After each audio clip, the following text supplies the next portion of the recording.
bonjour chers amis et à vous tous qui nous suivez ces derniers temps sur les réseaux sociaux.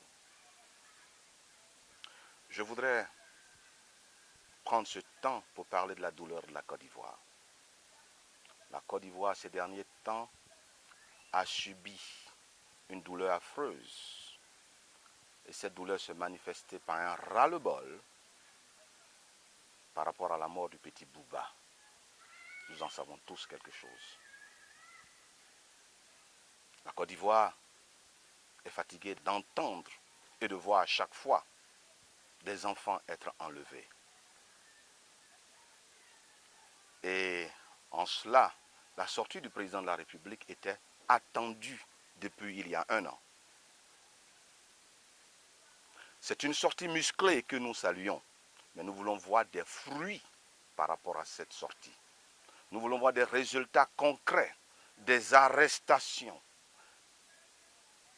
un jugement sévère qui va donner à des condamnations à réclusion, j'allais dire, éternelle. Parce que souvent quand le président de la République parle, c'est bien dommage, mais dans la gestion de l'affaire, ce n'est pas lui qui gère l'affaire et la gestion devient lourde. Mais cette fois-ci, comme il a tapé sur la table, nous voulons voir les commanditaires mettre à nu, à visage découvert et recevoir la peine, j'allais dire, capitale, exceptionnellement pour ces crimes odieux, ces crimes de sacrifice que nous ne voulons plus voir dans notre pays.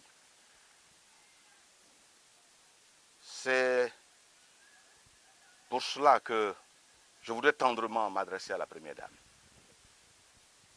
Elle qui s'est battue pour les enfants qui travaillent dans les champs de café et cacao, le moment est opportun pour que la Première Dame tape sur la table, de son poing sur la table, comme son époux l'a fait, afin que nous n'entendions plus jamais cela.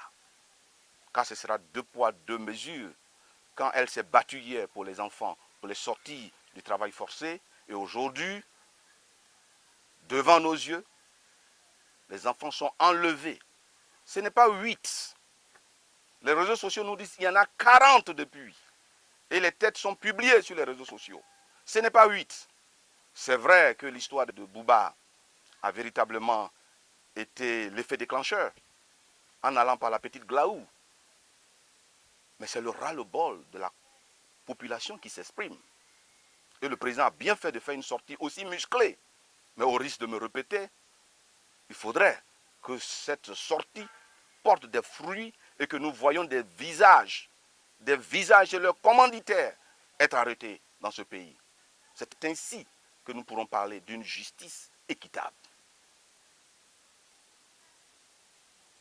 Merci pour ce qui va suivre.